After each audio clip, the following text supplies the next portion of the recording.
জি। আসসালামু আলাইকুম দর্শক মন্ডলী, আপনাদের সকলকে আন্তরিক শুভেচ্ছা এবং স্বাগত জানাচ্ছি বিসেফ ফাউন্ডেশনের নিয়মিত লাইভ টক শোতে। আপনারা আমাদের সঙ্গে আছেন এবং আমাদের সঙ্গে আছেন বলেই আমরা উৎসাহিত বোধ করি এবং আমরা ধারাবাহিকভাবে এই আলোচনাটা চালিয়ে যাচ্ছি।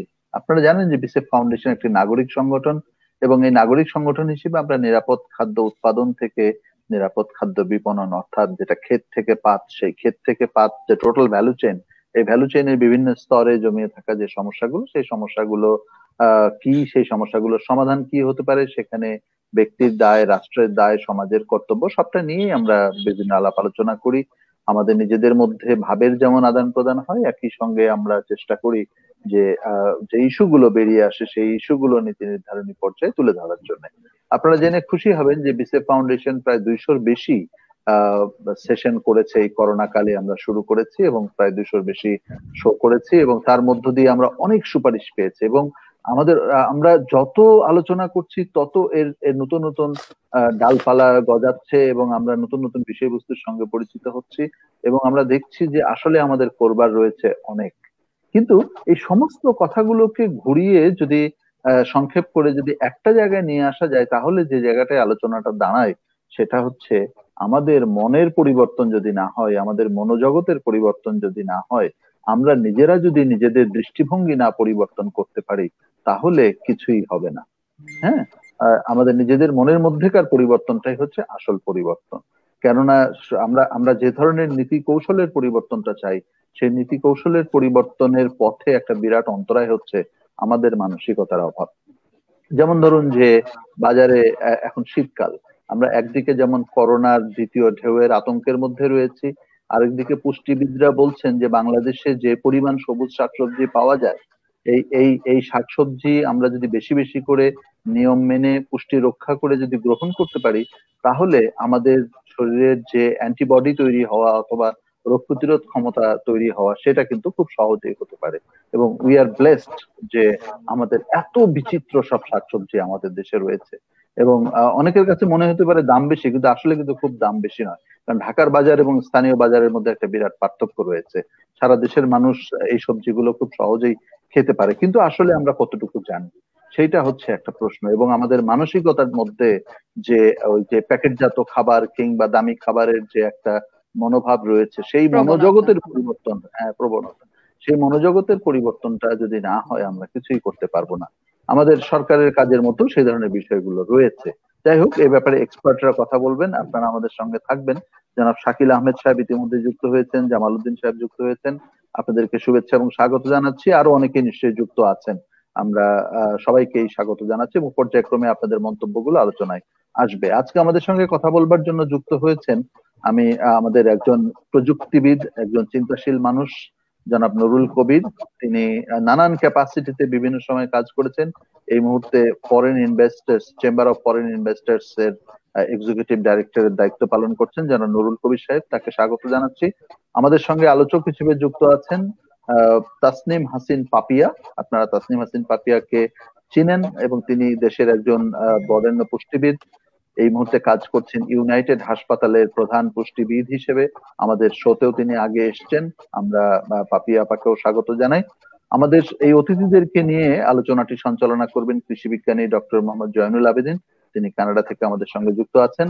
হয়তো আমাদের সঙ্গে আরো অতিথিরা যুক্ত হবেন, অন্তত একজন অতিথির কথা আমরা আশাই করছিলাম, এখনো আমরা পাই নাই। তিনি জার্নিতে আছেন। আসলে যদি যুক্ত হন তাহলে তাকে আমরা যুক্ত করে নেব। আমি আমাদের আজকের সঞ্চালক কৃষি বিজ্ঞানী ডক্টর মোহাম্মদ জয়নুল আবেদিন, যিনি বিসেফ ফাউন্ডেশনেরও সভাপতি, তাকে আজকের আলোচনাটি শুরু করবার জন্য সবিনয় অনুরোধ করছি। দর্শক মণ্ডলী, আপনারা থাকুন আমাদের সঙ্গে।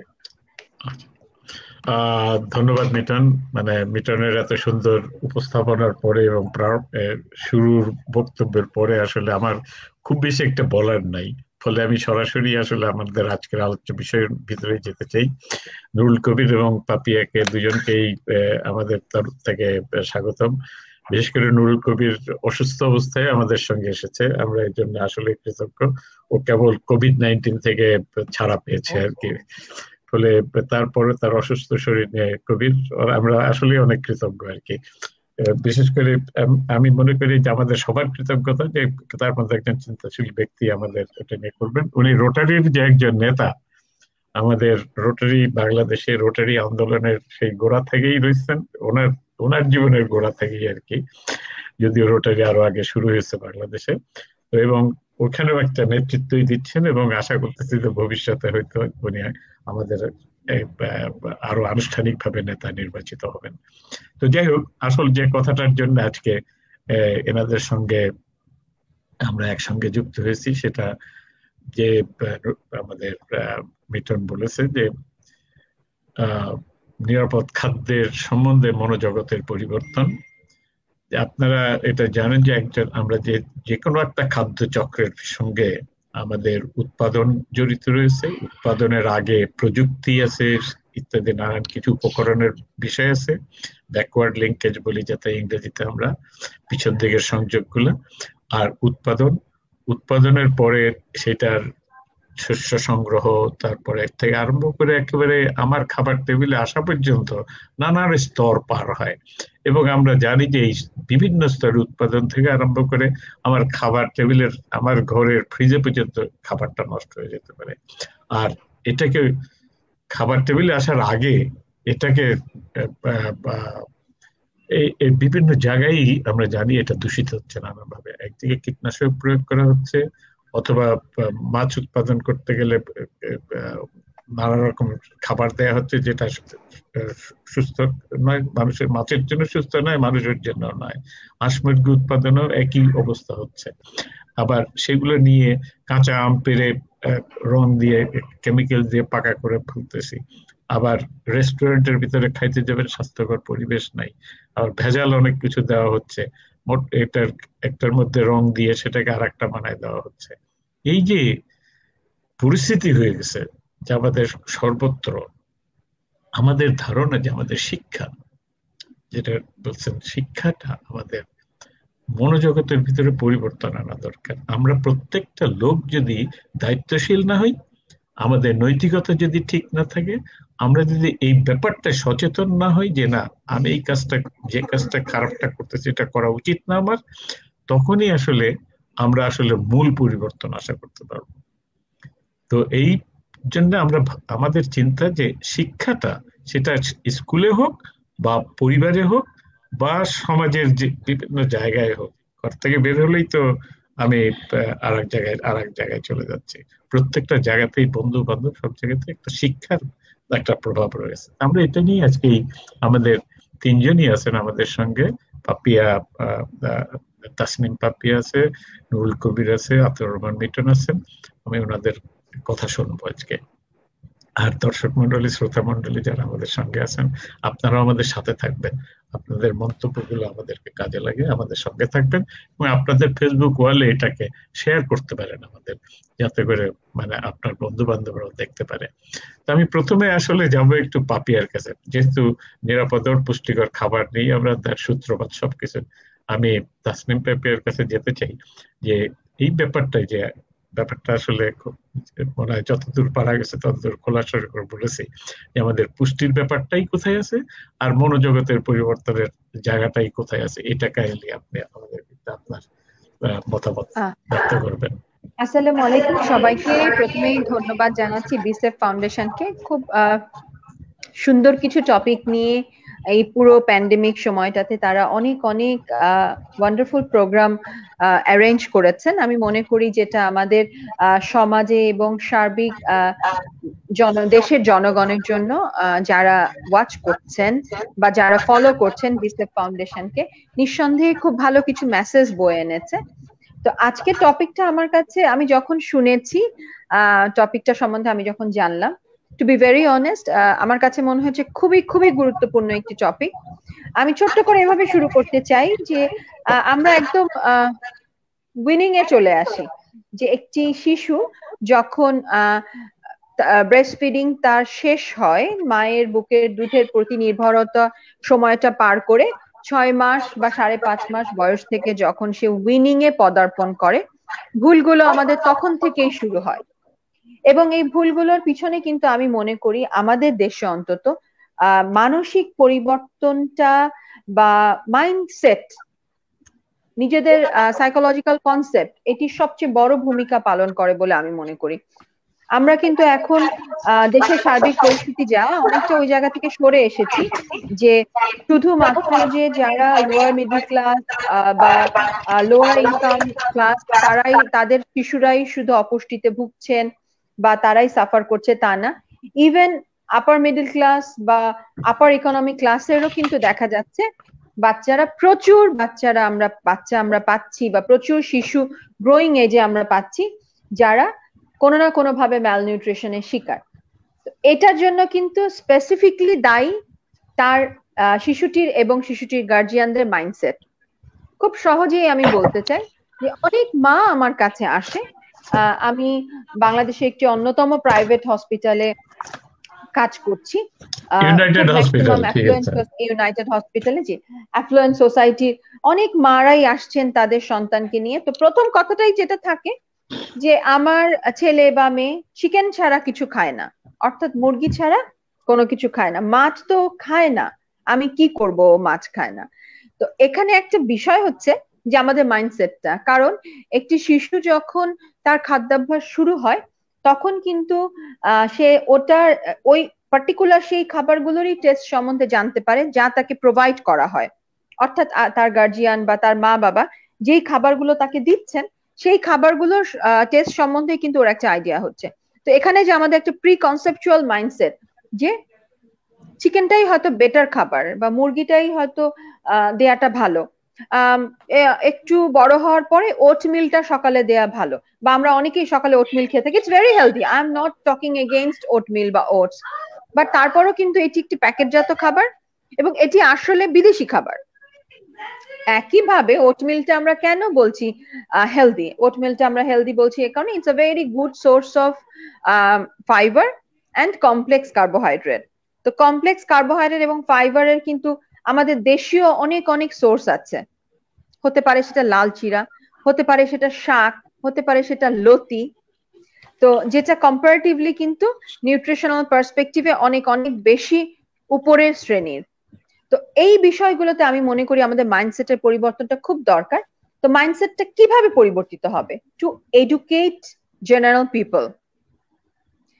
এই যে আমি যেভাবে শুরু করলাম যে উইনিং হচ্ছে যে সেই শিশুর উইনিং এর জন্য কিন্তু মূল দায়িত্ব বর্তাচ্ছে তার পিতামাতার উপরে। তো এই প্যারেন্টস, শিক্ষিত প্যারেন্টস, নো ডাউট, এই শিক্ষিত প্যারেন্টসকে যদি আমরা প্রপার নিউট্রিশনাল মেসেজটা দিতে পারি যে আসলে কোন খাবারটি দিয়ে বা মাছ শিশুর জন্য কেন প্রয়োজন, যখনই মাকে কাউন্সিলিং করা হয় যে ফিশ আপনার শিশুর ব্রেন ডেভেলপমেন্টে হেল্প করবে, তার স্কুল পারফরমেন্সকে বেটারমেন্ট আসবে, স্কুল পারফরমেন্সে প্রচুর মারা বাচ্চাদেরকে ব্রেইন সিরাপ, ওমেগা-3, ওমেগা-6 খাওয়াচ্ছেন। তো একটু যদি বোঝানো যায় যে এটা আপনি সি ফিশ থেকে নিতে পারেন, এটা আপনি অনেক দেশীয় মাছ থেকে পেতে পারেন, তাহলে কিন্তু আমার মনে হয় যে এই মাইন্ডসেটটা পরিবর্তন আমরা খুব সহজেই করতে পারবো।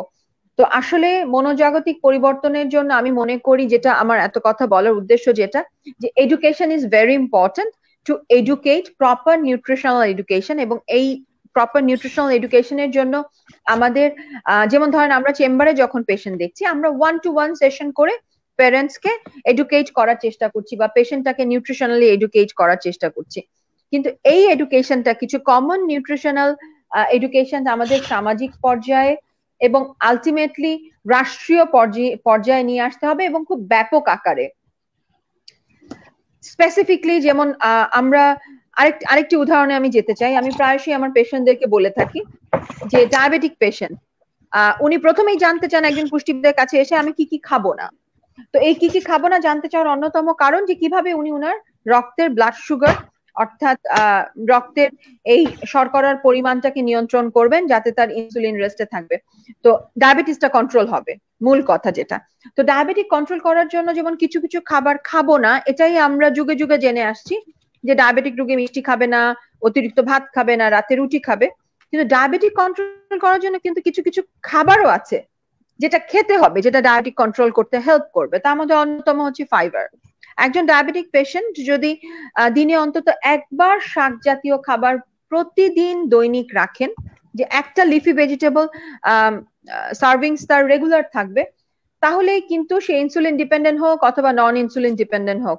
আমি অনেক স্টাডিতে দেখতে পেরেছি যে প্রচুর তার ব্লাড সুগারে একটা খুব সুন্দর কন্ট্রোল চলে আসে।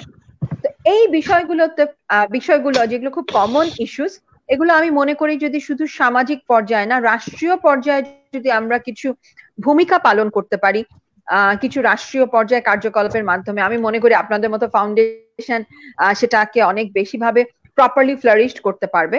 তাহলে কিন্তু আমাদের এই মেজর নিউট্রিশন রিলেটেড ডিজিজ, যেমন এখন ডায়াবেটিস খুব অন্যতম আমাদের দেশে, আমি যতদূর জানি ডিজিজের র্যাঙ্কিং এ 3rd বা 4th পজিশনে আছে। তারপর এই শিশুদের মধ্যে একটি ম্যাল নিউট্রিশন দেখা যাচ্ছে, প্রচুর ছোট ছোট বাচ্চা চশমা পরে ঘুরছে, যাদের বাবা মা এফোর্ড করতে পারে ভিটামিন এ যুক্ত খাবার। চশমার ফ্রেমটি অনেক দামি, চশমার গ্লাসটি খুব উন্নত মানের গ্লাস, ইউভি লাইট প্রোটেক্ট করছে, সবই করছে।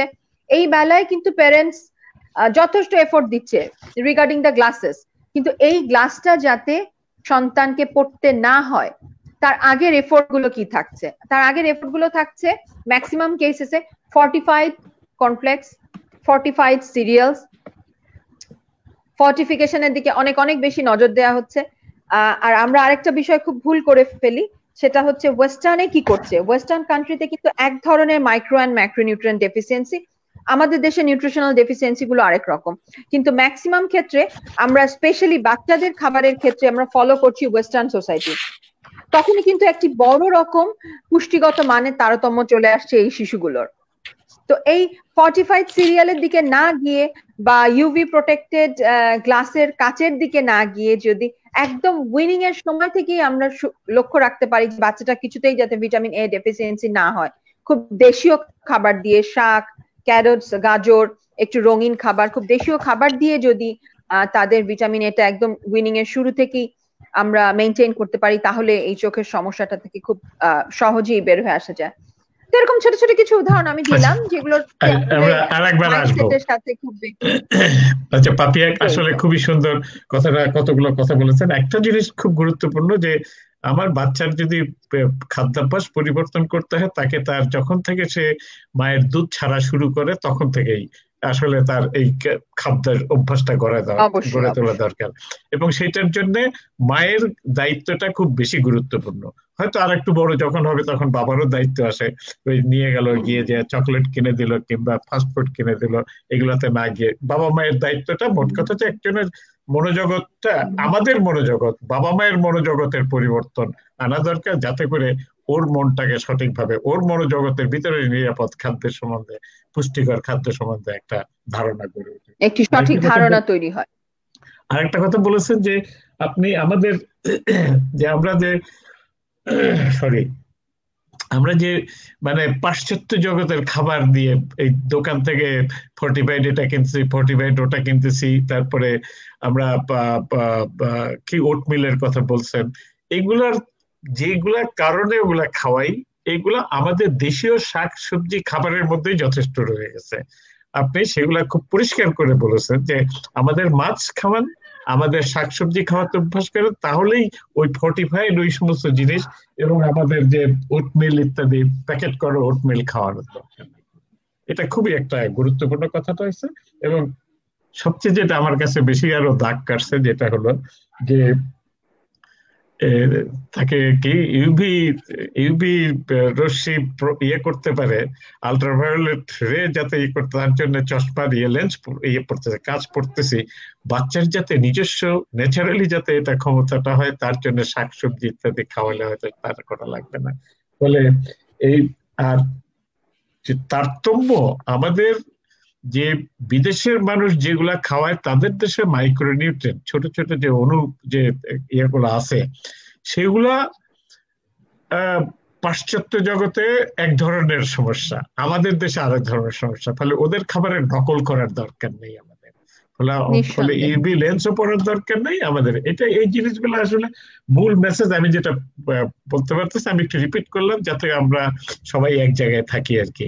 এবং আপনি সি ফুডের কথা বলেছেন, আমাদের সামুদ্রিক যে সমস্ত খাবার আসছে, মাছ আসে বা সিউইড আছে, সেই সমস্ত জিনিসগুলো থেকেও আমরা অনেক পুষ্টি পেয়ে থাকি।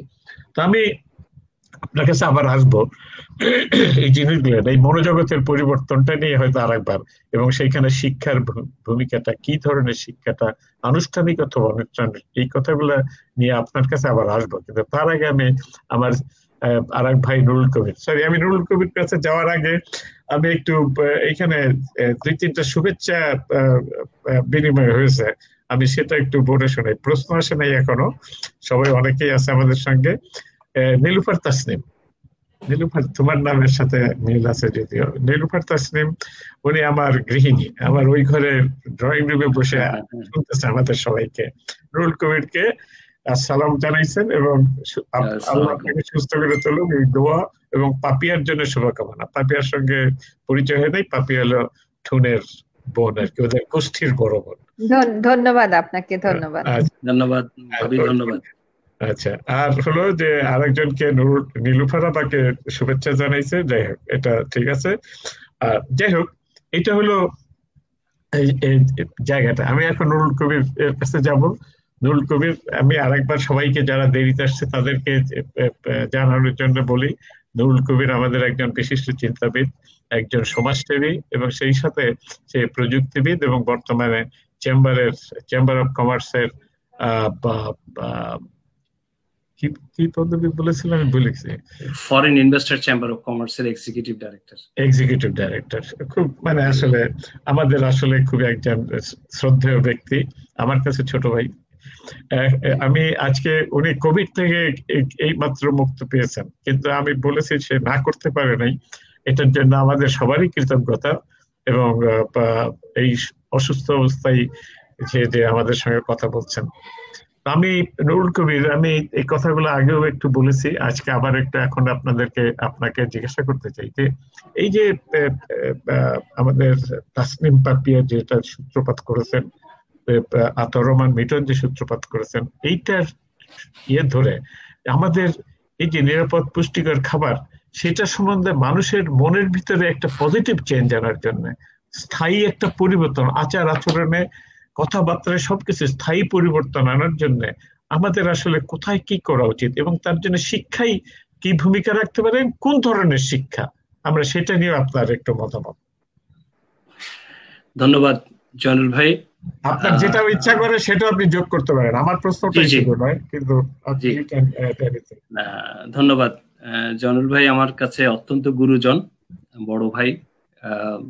উনি যথার্থ বলেছেন। আমি মাত্র 4 দিন হয়নি, 3 দিন আগে কোভিড নেগেটিভ হয়েছে। I have been going through very difficult time.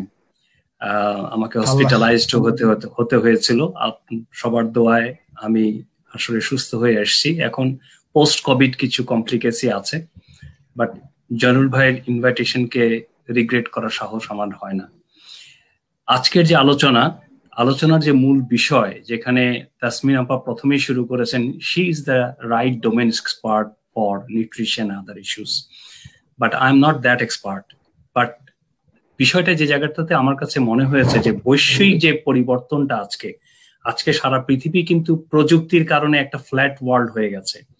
আমরা শিশুদেরকে যখন দেখি, তাদের লাইফ সাইকেলটাকে আমাদের দেখা দরকার। নিরাপদ খাদ্য, মনোজগতের পরিবর্তন, শিক্ষার ভূমিকা, 3টা জিনিস আপনার আলোচনায় আজকে এনেছেন। আমার কাছে মনে হয় যে মনোজগতের বিষয়টা শিশুকাল থেকে কিন্তু আমরা কিভাবে একটা মানুষকে তৈরি করছি, একটা মানুষের তৈরি হওয়ার মধ্যে দিয়ে কিন্তু তার লাইফ সাইকেলে তার মনোজগতের যে বিষয়টা, এটা 5 বছরের মধ্যে একটা ফাউন্ডেশন তৈরি হয়। তারপরে পরবর্তীতে তার যে আদার অ্যাসোসিয়েট জায়গাগুলো আছে, সেখান থেকে সে শিক্ষা গ্রহণ করে, স্কুল, কলেজ, ইউনিভার্সিটি এবং সামাজিক পর্যায়ে। এবং পরিবার সবচেয়ে বড় হচ্ছে, সবচেয়ে শক্তিশালী জায়গা হচ্ছে পরিবার। পরিবারের মধ্যে যদি যে আমরা কালচারাল ইস্যু বলি, আমাদের ভিতরে যে ভ্যালুজ গুলো আছে, ভ্যালুজের কথা যদি বলি, আমাদের মধ্যে পারস্পরিক যে সহমর্মিতা, শ্রদ্ধাবোধ, পজিটিভ থিঙ্কিং, এই জায়গাগুলো যদি আমরা শিশুকাল থেকে শিশুদের মনের মধ্যে না ঢুকাতে পারি, তার মনোজগৎ যদি নেগেটিভ হয়। আমি একটা লেখা লিখেছিলাম বাংলাদেশ প্রতিদিনে, টেকসই উন্নয়ন ও আগামী দিনের নেতৃত্ব। সেখানে বলেছিলাম, আজকে যাদের বয়স 20-25 বছর বয়স, তারা হয়তো আগামী 20 বছর পরে এদেশের নেতৃত্ব নেবে, কিন্তু তারা যদি সঠিকভাবে গড়ে না ওঠে, তারা যদি সঠিকভাবে তাদের মনোজগৎকে তৈরি না করে, এবং তারা যদি তাদের বাবা মারা যদি তাদেরকে সঠিকভাবে গাইড না করে, শুধুমাত্র অর্থ দিলাম, আমার ছেলেকে বড় ইউনিভার্সিটিতে পড়ালাম, বড় ভালো স্কুলে পড়ালাম, সেটাতে দায়িত্ব শেষ হয়ে যায় না। একটা ছেলেকে যখন আমি আমার ছেলে বা মেয়েকে তাকে যদি একটু টাচ না করি বাবা মা হিসাবে, এই লিঙ্কেজটা তৈরি হয় না। বাবা মার সাথে যে লিঙ্কেজটা তৈরি হওয়া, মনোজগতের সবকিছুই কিন্তু ওই ভাবনা থেকে আসে। আপনি দেখেন হলি আর্টিসনে যে বাচ্চাগুলো কাজটা করেছে, তারা কিন্তু তার মনোজগৎটাকে একটা ভ্যাকুয়াম তৈরি হয়েছে, যেখানে তারা অনেক কিছু পায়নি, অর্থবিত্ত সব পেয়েছে, মনের অনেক খোরাক অভাব ছিল, সেই খালি জায়গাটাতে অন্য কেউ এসে জায়গা ঢুকেছে এবং তার মনোজগৎকে অন্যদিকে ধাবিত করে নিয়ে গেছে। এই জায়গাটাতে খাওয়ার বিষয়টাতে বা খাদ্যাভ্যাসটাকে আজকে আমরা দেখব আমাদের সমাজের একটা পরিবর্তন হয়েছে। আমাদের বিত্তশালী সমাজ অথবা অর্থবিত্ত যাদের অনেক আছে, তারা একটা স্ট্যাটাস নিয়ে সবাই ব্যস্ত, যে আমি আজকে ওয়েস্টিনে খেলাম, কালকে অমুক হোটেলে খেলাম, কালকে আমার ছেলে মেয়েদেরকে এইভাবে, এই যে স্ট্যাটাস দেখানোর বিষয়টা, সেখানে কিন্তু আমি বাচ্চাদেরকে কি শেখাচ্ছি? আমরা কিন্তু তাকে ছোটবেলা থেকে কোন খাওয়াটা খেলে তার শরীর ভালো হবে, তার গ্রোথ বাড়বে, তাকে যে জিনিসগুলো বোঝানো এবং তাকে যে সেই জিনিসগুলোকে অভ্যাসে পরিণত করা, সেই কাজটা না করে আমরা অন্যদিকে তাদেরকে নিয়ে যাচ্ছি। আরেকটা বিষয়, আমি যেহেতু প্রযুক্তিবিদ, প্রযুক্তি নিয়ে কাজ করি, তাহলে আমার আরেকটা জায়গায় জানালা কিন্তু খোলা, সেটা হচ্ছে প্রযুক্তির জানালা দিয়ে কিন্তু অনেক কিছু আসছে, বাচ্চারা কিন্তু অনেক কিছু শিখছে। আমরা বাচ্চাদেরকে শেখার জন্য আমরা কি ধরনের টুলস তৈরি করে দিচ্ছি? আমরা কি শুধু আমরা আলোচনা করলে হবে, নাকি we have to develop some tools for their learning, যে কোনটা তাদের জন্য ভালো, কোনটা খারাপ? এই যে একটু আগে আপা বলছিলেন যে আমরা ভালো চিন্তা করার যে ভাবনাটার জায়গাটা, সেটা চিন্তা করার জন্য তো আমাকে একটা সামগ্রিক এনভায়রনমেন্ট তৈরি করতে হবে। এনভায়রনমেন্টটা তো শুধুমাত্র একটা শিশু কাল থেকে যদি আমি একটা নেগেটিভ এনভায়রনমেন্টে বড় হই, আমার মনোজগৎ তো সেই জিনিসগুলো পাবে না। আমার নিউট্রিশন, আমি একটা ভালো স্বাস্থ্যর অধিকারী হওয়া, আমি ভালো মানুষ হওয়া, অনেকগুলো জিনিস ইন্ট্রিগেটেড। আপনি নিউট্রিশনের সাথে আপনি একটা অ্যাডোলেসেন্ট বাচ্চাকে যদি বলেন যে তাদের অনেক চাহিদা, এই অ্যাডোলেসেন্ট বাচ্চারা বড় রিস্কি, তাদেরকে আমরা কিভাবে নারিশ করছি, তাদের নারিশমেন্টটা আমাদের কাছে খুব জরুরি। আমাদেরকে এই জায়গাটাকে অ্যাড্রেস করা দরকার, তাদেরকে আমাদের এমন একটা এনভায়রনমেন্ট দেওয়া দরকার, এমন একটা শিক্ষা কার্যক্রম প্রাইমারি স্কুলের থেকেই আমরা যদি আমাদের শিক্ষা কার্যক্রমের মধ্যে, কারিকুলামের মধ্যে অ্যাডোলেসেন্ট বাচ্চাদেরকে যদি তাদের মনোজগৎকে ডেভেলপ করার জন্য, তাদেরকে ভবিষ্যৎ পরিকল্পনা তৈরি করার জন্য প্রিপেয়ার করা। যেমন আমরা সবাই জানি জাতিসংঘের WHO-র 10টা স্কিল সেট আছে, যে একটা শিশু বয়স থেকে একটা বাচ্চা এই 10টা স্কিল সেটকে যদি অ্যাডাপ্ট করতে পারে, তাহলে তারা মানুষ হিসাবে অনেক ভালো মানুষ হতে পারে। তা আমাদের টার্গেটটা কি? একটা স্বাস্থ্যসম্মত একটা মানুষ, মনের দিক থেকে, শরীরের দিক থেকে একটা এমন একটা মানুষ তৈরি হবে। আজকে সবকিছুকে প্রোডাক্ট বলা হয়। সো মানুষ যদি হয় সে সমাজের জন্য একটা প্রোডাক্ট, তাহলে সেই প্রোডাক্টটা আসলে সমাজ পরিবর্তনের হাতিয়ার হবে, নাকি সমাজকে ধ্বংস করার হাতিয়ার হবে? এই জিনিসগুলো কিন্তু খুব সূক্ষ্ম, ক্লাসিক্যাল। আমরা এই বিষয়টা প্রাইমারি স্কুলের ক্যারিকুলামের মধ্যে আনতে হবে, আমাদের পরিবারের মধ্যে পরিবর্তন আনতে হবে, আমাদের সামাজিক কার্যক্রমের মধ্যে আনতে হবে। আপনারা দেখেন, আমরা ছোটবেলায় প্রভাত ফেরিতে যেতাম, আমরা দেওয়াল পত্রিকা আঁকতাম, আমরা আরো অনেক কাজ করতাম, আমরা আমাদের এলাকায় বাচ্চাদেরকে নিয়ে মাঠে খেলাধুলা করতাম। আজকের সমাজ পরিবর্তন হয়ে গেছে। আজকে কিন্তু শিশুরা সেই জিনিসগুলো জানে না, বুঝেও না। তারা ঘরের মধ্যে বন্দী, আর ইন্টারনেট ইসের অবিশ্বাস্যভাবে পরিবর্তন করেছে মানুষের চিন্তাধারা, জীবন, প্রকৃতি। যদিও ইন্টারনেট আমাদের কাছে অনেক ইম্পর্টেন্ট একটা জিনিস, যে কারণে জাতিসংঘের মহাসচিব কোফি আনান 2001-এ যখন ওয়ার্ল্ড ইনফরমেশন সামিট হয়, তখন উনি বলেছেন ইন্টারনেটটা এমন একটা ভবিষ্যতের দিকে যাচ্ছে, এটার গভর্নেন্স দরকার। এটার গভর্নেন্স যদি আমরা ঠিক না করে দেই, তাহলে ভবিষ্যতের প্রজন্ম মানুষ একটা মহা বিপদের দিকে যেতে পারে। আমি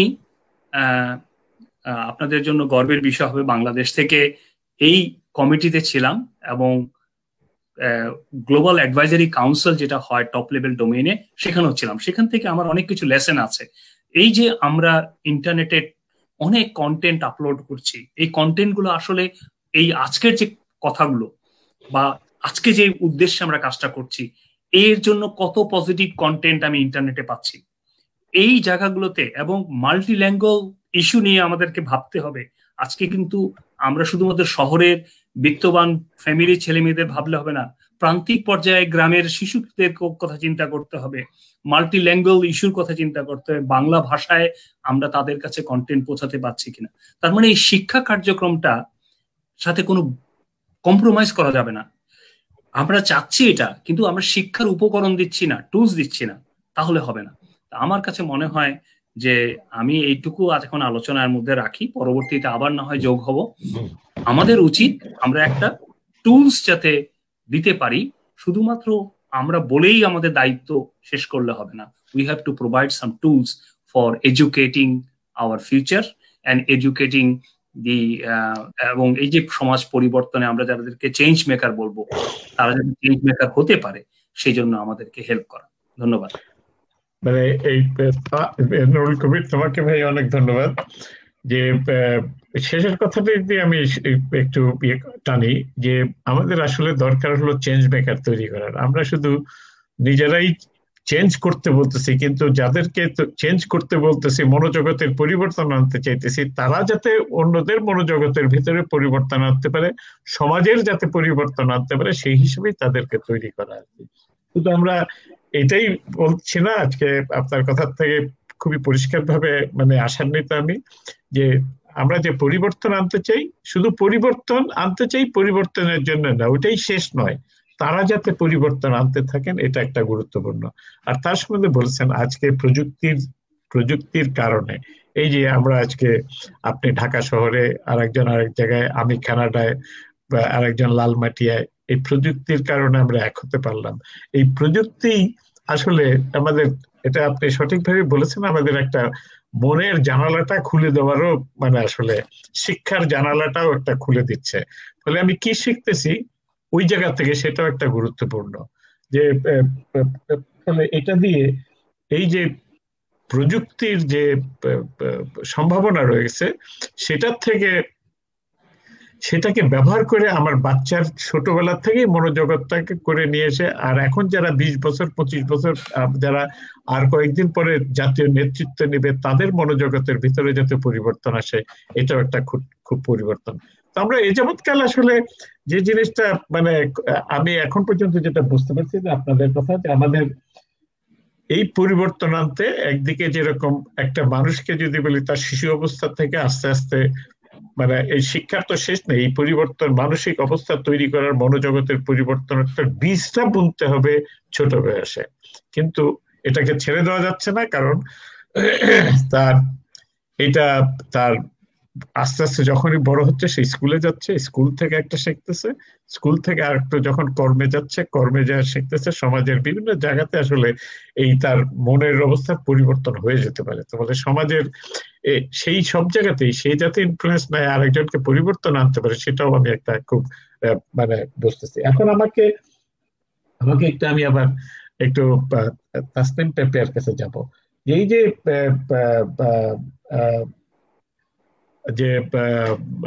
যে কথাটা নুরুল কবির বলেছেন, তো সেই জিনিসগুলার যে আমরা বিশেষ করে যে, এবং আমার মনে হয় যে তুমিও বলেছো এই কথাটা শুরুতে, যে আমরা শুরু থেকে হলেও আমাদের জীবনের প্রত্যেকটা পর্যায়ে, আমার একজন কৃষক যে বীজ দিচ্ছে, যে বীজ দিয়ে অতিরিক্ত বীজ দিয়ে সিমের মধ্যে দিয়ে সকালবেলা বীজ দিয়ে বিকালবেলা নিয়ে বাজারে তুলছে, অথবা যে লোকটা কাঁচা আম পেরে তার ভিতরে সেই কেমিক্যাল দিয়ে সেটাকে, চামড়াটাকে হলুদ বানায় দিয়ে পাকা আম বলে চালায় দিচ্ছে, এরা তো বাচ্চা না, এরা তো বড়, কিন্তু এদেরও তো মনের ভিতরে পরিবর্তন আনা দরকার, এদের মনোজাগতিক পরিবর্তন দরকার। আমরা সেই সমস্ত জায়গাতে, যে সমাজের বিভিন্ন স্তরের মানুষ, আমি ছাত্ররা ইউনিভার্সিটিতে গেলেই ওই যে ফুস করা পানি কি বলে যেন ওগুলাকে, সফট ড্রিঙ্ক বলে না, বোতল খুললে ফুস করে ওঠে, কার্বোনেটেড যে সমস্ত, এইগুলা খাইতে খাইতে আসছে, ওটাও একটা স্ট্যাটাস সিম্বলের মতো হয়ে গেছে। ফলে এই যে আমরা প্রত্যেকটা মানুষের ভিতরে যে মনোজগতের পরিবর্তন আনতে গেলে সমাজের ভিতরে আমরা সেইখানে আমরা কিভাবে আগাতে পারি। এবং আপনি শুধু পুষ্টিবিদ নয়, আপনি একজন চিন্তাশীল মানুষও, একবার আমি বলতেছি একবার তুমি বলতেছি, যাই হোক কোনো অসুবিধা নেই, তুমি করে বলে। তো তুমি মানে আমাদের যে এই যে মানে যেটা বলছিলেন যে আমাদের প্রত্যেকটা লোকের আসলে ভিতরে পরিবর্তনের এটা প্রয়োজন, সেটা আমরা কিভাবে আগাবো, কিভাবে আগাতে পারি, সেটা নিয়ে একটু কোনো চিন্তা আছে কিনা? শুধু একজন পুষ্টিবিদ হিসেবে নয়, একজন চিন্তাশীল ব্যক্তি হিসেবে, শিক্ষিত মানুষ হিসেবে, এবং সমাজ পরিবর্তনের একজন যে কি বলছে কিভাবে আগাতে পারি। শুধু একটা কথা আমি বলে রাখি, আমাদের এক বন্ধু খুব বলেছেন, ডক্টর জীবন কৃষ্ণ, উনি আমাদের একজন বাংলাদেশের একজন বিশিষ্ট চিন্তাশীল ব্যক্তি, উনি বলেছেন একটু যতদূর সম্ভব মানে সাধারণ ভাষায় বলার, কারণ এটা তো যদিও মানে মানে আমাদের যারা দর্শক শ্রোতা আছেন সেটা তাদের বুঝতে অসুবিধা নাই, কিন্তু এটা আমাদের হাজার হাজার দর্শক পরে এটা দেখেন এগুলা, ফলে তাদের কাছে যাতে একটু সাধারণ ভাষায় ইংরেজিটা যতদূর সম্ভব কম ব্যবহার করে বললে সহজ হয় আর কি। তো যাই হোক, তোমার কাছে পাপিয়া। আচ্ছা, ধন্যবাদ আপনাকে। প্রথমেই আমি আরেকটি সহজ উদাহরণের মধ্যে যেতে চাই। বাচ্চারা সফট ড্রিঙ্কস খেতে পছন্দ করে, কোক, স্প্রাইট খেতে খুব পছন্দ করে, চিপস খেতে পছন্দ করে। তো যতই একটি বাচ্চাকে বলা হবে যে না এই সফট ড্রিঙ্কসটা তোমার জন্য না, অথবা চিপসটা তোমার খাওয়া উচিত না, তো এই উচিত না দিয়ে সে আসলে কতটুকু বুঝবে? এখানে প্রথমে যদি আমরা যে তার হাতে তুলে দিচ্ছে এই ড্রিঙ্কসটা, বাবা মা অথবা রিলেটিভ, কেউ তার ভালোবাসার বহিঃপ্রকাশ করছে এই খাবারটি তার হাতে তুলে দিয়ে, তাকে যদি আমরা এডুকেট করতে পারি যে এই কার্বোনেটেড ড্রিঙ্কস একটি বাচ্চার জন্য কতটা ক্ষতির হতে পারে, বা এই চিপসের ভেতরে যে মনোসোডিয়াম আছে সেটি একটা বাচ্চার ব্রেন ডেভেলপমেন্টে কতটা বাধা তৈরি করতে পারে, তাহলে কিন্তু সেই গার্জিয়ান পারবে বাচ্চাটিকে সেভাবে বোঝাতে। অবশ্যই বড়দেরকে আমরা যেভাবে এডুকেট করব বাচ্চাদেরকে সেভাবে এডুকেট করব না। বাচ্চাদের এডুকেট করার পিছনে বেশ কিছু উদাহরণের বিষয় আছে, বেশ কিছু আমরা যেটা বলতে পারি একটু কার্টুনের আকারে, একটু গল্পের আকারে, আর একটু সহজ ভঙ্গিতে। যেমন খুব সহজেই বলতে চাই যে আমরা যেহেতু আজকের প্রোগ্রামটি আমাদের অনেক ভিউয়ারই আছেন যারা হয়তো ক্লিনিশিয়ানস না বা ক্লিনিক্যাল রিলেটেড জবে নেই, যার জন্য আমি খুব ছোট ছোট সাধারণ উদাহরণ দিয়ে বিষয়গুলোকে বোঝাতে চাচ্ছি। হয়তো যদি এটা একটা ক্লিনিশিয়ান প্ল্যাটফর্ম হতো তাহলে আমি অনেক বেশি সায়েন্টিফিক টার্মস ইউজ করতাম। ঠিক একইভাবে যখন আমরা শিশুদেরকে বোঝাবো তখন তাদের মতো করে তাদের পর্যায়ে গিয়ে যদি আমরা বোঝাতে পারি তাহলে আমি মনে করি নিঃসন্দেহে তাদের এই খাবারগুলোর প্রতি অ্যাট্রাকশন থেকে তারা বের হয়ে আসবে। আমি বাই দিস টাইম স্ক্রলে দেখতে পাচ্ছিলাম একজন খুব সুন্দর একটি কমেন্ট করেছেন যে আরেকটি বিশাল সমস্যা এখনকার, যেটা আমি বলবো যার সাথে নিরাপদ খাদ্য এবং পুষ্টির বড় রকম একটি সম্পর্ক রয়েছে, সেটা হচ্ছে ডিভাইস দিয়ে বাচ্চাদেরকে খাওয়ানো হচ্ছে। একটি বাচ্চা খেতে বসবে মানেই তাকে টিভি ছেড়ে দিতে হবে, অথবা তার হাতে একটি আইপ্যাড বা ফোন থাকবে, তাহলেই মা খুব সহজে তাকে খাওয়াতে পারবে। এখানে কিন্তু আমি বিষয়টি মনে করি মারা বলেন না কিছুতেই তাকে খাওয়ানো যায় না, কিন্তু এখানে এটা কিন্তু আসলে মা বাবার ধৈর্যের ব্যাপার, যে একদিন দুদিন তিন দিন তাকে যদি এই অভ্যাসটি না করা হয়, কারণ খুব সহজেই আমরা বুঝতে পারি যখন আমরা, শিশুরা না শুধু ইভেন অ্যাডাল্টরা, আমরা যখন একটি খাবার গ্রহণ করি তখন কিন্তু শুধু আমরা খাবারটা চিউ করছি, খাবারটা চাবাচ্ছি মুখের ভেতরে আর পাকস্থলীতে চলে যাচ্ছে বিষয়টি তা না। এখানে আমাদের শারীরিক অনেকগুলো বিষয় আছে। একটি খাবার দেখার সাথে সাথে অনেক সময় অনেকেই আমরা দেখি না যে একটু মজাদার খাবার দেখলে, একটু টক খাবার দেখলে জিভে জল চলে আসে। সেটা কেন চলে আসে? মানে চোখ দিয়ে যখন আমি একটি খাবার দেখছি তখন থেকে কিন্তু সেইটার ডাইজেস্টিভ প্রসিডিওর, মানে ওই খাবার রিলেটেড একটা কানেকশন হয়ে যাচ্ছে আমার বডির সাথে। তো ব্রেন যখন কনসেন্ট্রেট করবে এই খাবারটি খাওয়ার প্রতি, তখন কিন্তু সেই খাবারের পুষ্টি গুণাবলীয় গুলো খুব প্রপারলি বডি অ্যাবজর্ব করতে পারবে। কিন্তু বাচ্চা তাকিয়ে আছে টিভির দিকে, তার ব্রেনটি কমপ্লিটলি কনসেন্ট্রেট করছে কার্টুনটির উপরে, তখন সে টক খাচ্ছে, ঝাল খাচ্ছে না মিষ্টি খাচ্ছে, খাবারটি কি আদৌ সুস্বাদু না সে কিন্তু কিছুই বুঝতে পারছে না। সে ফুল কনসেন্ট্রেশনটা দিচ্ছে তার ডিভাইসের প্রতি, তার খাওয়া দরকার, সে খেয়ে যাচ্ছে বা তার মা তাকে খাইয়ে দিচ্ছে, সে খাচ্ছে। তো এভাবে যে খাবারের প্রতি অনাগ্রহ তৈরি হওয়া, এসব কারণেই কিন্তু বাচ্চাদের খাবারের প্রতি একটি অনাগ্রহ তৈরি হয়। তো আমার মূল বলার উদ্দেশ্য যেটা, যে প্যারেন্টস কে এভাবে এডুকেট করতে হবে। আমি বারবার বলছি প্যারেন্টস কে এডুকেট করার কথা, কারণ প্যারেন্টস নিউট্রিশনালি খাদ্যের মান সম্বন্ধে, খাদ্যের অ্যাবজর্পশন সম্বন্ধে একটি মিনিমাম নলেজ যদি প্যারেন্টস এর থাকে, তাহলেই সে পারবে প্রপার মেসেজটি দিতে তার মতো করে তার সন্তানকে। এটি খুব গুরুত্বপূর্ণ যে খেতে বসার সময় খুব কোজি একটি অ্যাটমসফিয়ারে অবশ্যই যখন থেকে বাচ্চা উইনিং শুরু হবে চেষ্টা করতে হবে ডাইনিং টেবিল চেয়ারে বসে যে খাবারের যে একটা প্রয়োজনীয়তা, একসাথে সবাই বসে খাওয়া, সে খাবারের দিকে তাকাবে, খাবারের কালার ভ্যারিয়েশনস গুলো বুঝবে, খাবারের টেস্ট ভ্যারিয়েশনস গুলো বুঝবে, মুরগি খেতে কেমন, কোন মাছটি খেতে কেমন, কোন শাকটি খেতে কেমন লাগছে, সবুজ শাকের সবুজ রং, ক্যারটের একটা লাল রং, এই সবকিছু মিলিয়ে তার একটা অ্যাট্রাকশন তৈরি হবে এবং সেখান থেকে সে খাবারটি প্রপারলি ডাইজেস্ট করতে পারবে, খাবারটি প্রপারলি অ্যাবজর্ভ করতে পারবে। এছাড়াও দেখা যাচ্ছে যখন ডিভাইস প্রতি ডিপেন্ডেন্ট হয়ে বাচ্চারা খাচ্ছে, লম্বা সময় ধরে খাচ্ছে, যেই খাবারটি হয়তো 25-30 মিনিটে শেষ করা সম্ভব, বাচ্চারা সেই খাবারটি 2 ঘন্টা ধরে খাচ্ছে, খাবারটি ঠান্ডা হয়ে যাচ্ছে, তার মধ্যে ব্যাকটেরিয়াল গ্রোথ ডেভেলপ করতে পারে যে কোনো ভাবে। তো এভাবে কিন্তু যে পুষ্টি মানের থেকে বঞ্চিত হচ্ছে। তো সবই এটার সাথে কিন্তু আসলে মানসিক একটি বিষয় অনেক অনেক অনেক বেশি ওতপ্রোত ভাবে জড়িত। মা যদি মনে করে যে না, আমার বাচ্চাকে আমি ওটস না খাইয়ে আমার বাচ্চা লতি খাওয়া শিখবে, লতিতে আরো অনেক বেশি উপকারিতা আছে যদি আমি ফাইবার কন্টেস্টে চিন্তা করতে চাই। তো এই বিষয়গুলো আমার মনে হয় খুব মাইক্রো লেভেলে গিয়ে, আমি বলছি না যে কমপ্লিট এডুকেশন, মাকে মুখস্থ করার কোনো প্রয়োজন নেই যে শাকে কতটুকু ভিটামিন এ আছে, কোন শাকে কতটুকু কি আছে, তা না, কিন্তু এই উপকারিতাগুলো যেটা আমরা খুব সহজেই সহজলভ্য উপাদান থেকে। জি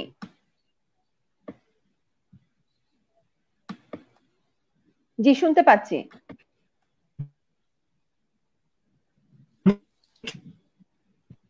এইটা হচ্ছে যে আমরা বাচ্চাদের মনোজগতের পরিবর্তনে যা করছি তার সূত্রপাত বড়দের থেকে, তার গার্জিয়ান থেকে। বাচ্চাদের মনোজগৎটা অনেক অনেক বেশি তৈরি আমাদের নিজেদের হাতে।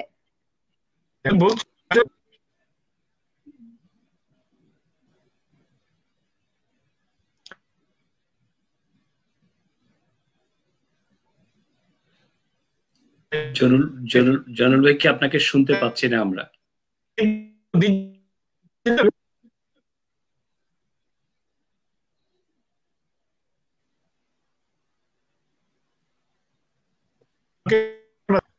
আমার কি সমস্যা হচ্ছে কেন? আমি একটু কথা শোনা যাচ্ছে। যেমন আমি যে সফট ড্রিঙ্কস এর কথাটা বলেছি, যে কার্বোনেটেড ড্রিঙ্কস আসলে বডিতে গিয়ে কি খারাপ ভূমিকা রাখতে পারে।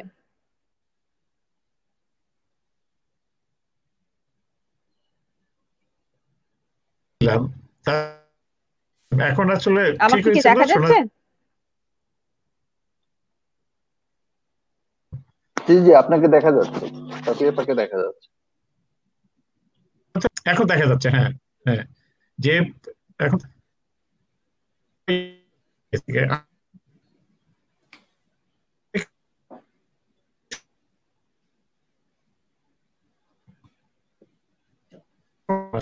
মিটন স্যার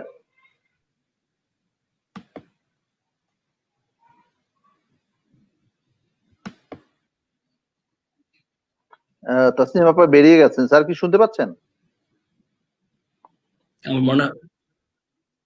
দর্শক মন্ডলী, আমরা একটু কারিগরি সমস্যার মধ্যে পড়েছি, কোনো একটা সমস্যা হচ্ছে। ডক্টর জয়নুল আবেদিন কানাডা থেকে যুক্ত আছেন, সম্ভবত তার এন্ডে নেটওয়ার্কের প্রবলেম হচ্ছে, কারণ আমি এবং কবির ভাই আমরা তো পরস্পরকে দেখতেও পাচ্ছি, শুনতে পাচ্ছি, এবং আপনারাও নিশ্চয়ই শুনতে পাচ্ছেন। জি জি, তো ডক্টর জয়নুল আবেদিন তিনি এই মুহূর্তে ডিসকানেক্টেড এবং আমাদের তাসনিম হাসিন পাপিয়া তিনিও ডিসকানেক্টেড। তো আমার মনে হয় যে আমরা আলোচনাটা অব্যাহত রাখি, যতটুকুই আলোচনা হলো কবির ভাই, তার প্রেক্ষিতে যদি আপনি আপনার মন্তব্য বা আপনার ফিডব্যাক যদি আপনি শেয়ার করেন। এখানে অনেকগুলো প্রশ্ন এসছে, হ্যাঁ, আমরা বাচ্চাদের ফুড বিহেভিয়ারের বিষয়টা নিয়ে অনেক কথা শুনলাম, কিন্তু একটু শিক্ষার প্রসঙ্গটাও বোধহয় যদি আজকে আলোচনা করতাম আমরা, যেটা আপনার মূল সাবজেক্ট, সেখানে যদি একটু প্রক্ষেপণটা দিতেন। শিক্ষার জয়নুল ভাই জয়েন করেছে, শিক্ষার বিষয়টা আমি শিক্ষার বিষয়টা আমি আগের আলোচনায় কিছুটা বলেছি, কিন্তু আমি আরেকটা জিনিস এখানে আনতে চাই, সেটা হচ্ছে আমরা যা কিছু করি না কেন রাষ্ট্রেরও একটা ভূমিকা আছে। রাষ্ট্র যখন তার পরিকল্পনাটা করে, আপনি দেখবেন আমাদের এখন 8ম পঞ্চবার্ষিক পরিকল্পনা ড্রাফট আকারে আছে, 7ম পঞ্চবার্ষিক পরিকল্পনা হয়েছে এবং সেটা নিয়ে অনেক রিভিউ হচ্ছে। আমরা ওখানে কতখানি দেখতে পাচ্ছি যে আসলে মানুষকে সঠিকভাবে তৈরি করার জন্য পরিকল্পনায় কতখানি জায়গা আছে, এবং সেটার জন্য শিক্ষা উপকরণ থেকে শুরু করে আপনার শিক্ষার ভূমিকা, এবং শিশুরা তো একটা লাইফ সাইকেল, যেটা তাসমিন আপা বলেছেন, একটা বাচ্চা যখন মায়ের পেটে থাকে তখন থেকে শুরু করে তার জীবন, সে যখন জন্মগ্রহণ করে এবং তার পরবর্তীতে তার যে লাইফটা তৈরি হয়, সেই মায়ের পেট থেকে কিন্তু তার নিউট্রিশনের বিষয়টা শুরু হয়ে যায়। এবং এই জায়গাটাতে আমাদেরকে অ্যাওয়্যার থাকা দরকার। আসলে এই অ্যাওয়ারনেসটা মাদেরকে তৈরি করানো দরকার, সেটার একটা ভূমিকা আছে। আর দ্বিতীয় যে ভূমিকা আসছে, যেটা পরিকল্পনার দিক থেকে বা জাতিসংঘের যে এসডিজি আছে, এসডিজি 2-তে কিন্তু পরিষ্কার বলা হয়েছে আপনার নিউট্রিশনের কথা বা হাঙ্গার দূর করার কথা। আমরা যদি একদম 360 ডিগ্রিতে দেখি, আমাদের দেশের একটা বড় ধরনের জনগোষ্ঠী কিন্তু দরিদ্র সীমার মধ্যে আছে, এবং তাদের যে নিউট্রিশন, আপনি দেখবেন ছোটবেলা থেকে ওরা যখন খাদ্যটা পাওয়াটাই তাদের, 3 বেলা খাওয়াটাই তাদের জরুরি, সেখানে নিউট্রিশন তো পরের কথা, পেট ভরাটাই, ক্ষুধামুক্ত হওয়াটা তাদের জরুরি। তো এই জায়গাগুলোতে আমাদেরকে অ্যাড্রেস করা দরকার। আসলে এই সামগ্রিক জনগোষ্ঠীকে কিভাবে আমরা নিউট্রিশনের মধ্যে আনবো।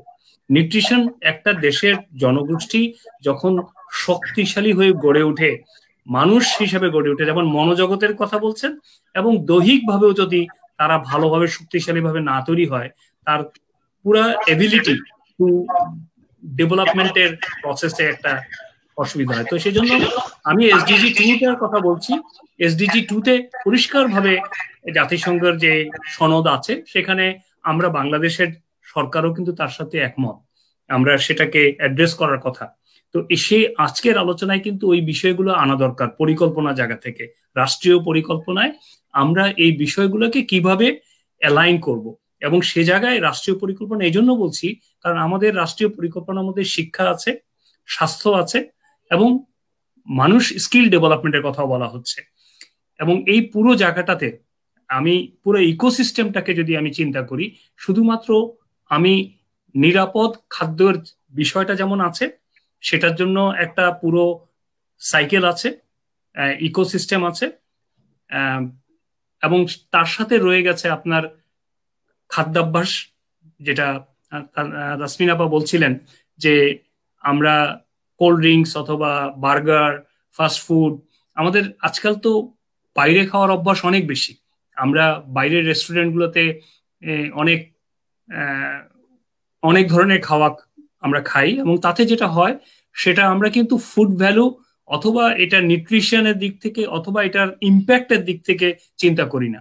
তার মানে এই অ্যাওয়ারনেসটা দরকার আছে। আমি মনে করি শুধুমাত্র আমরা কথা বললে হবে না, এই অ্যাওয়ারনেসটা ফ্যামিলিতে দরকার, এই অ্যাওয়ারনেসটা স্কুল কলেজ ইউনিভার্সিটিতে দরকার, এই অ্যাওয়ারনেসটা আমাদের বিভিন্ন, যেমন আমাদের বাংলাদেশে ফুড সেফটি অথরিটি বলে একটা রেগুলেটর আছে, সেই রেগুলেটরের কাছেও কিন্তু রেগুলেটরের একটা ভূমিকা আছে, তারা কিভাবে এই জিনিসটাকে রেগুলেট করার জন্য কাজ করছে।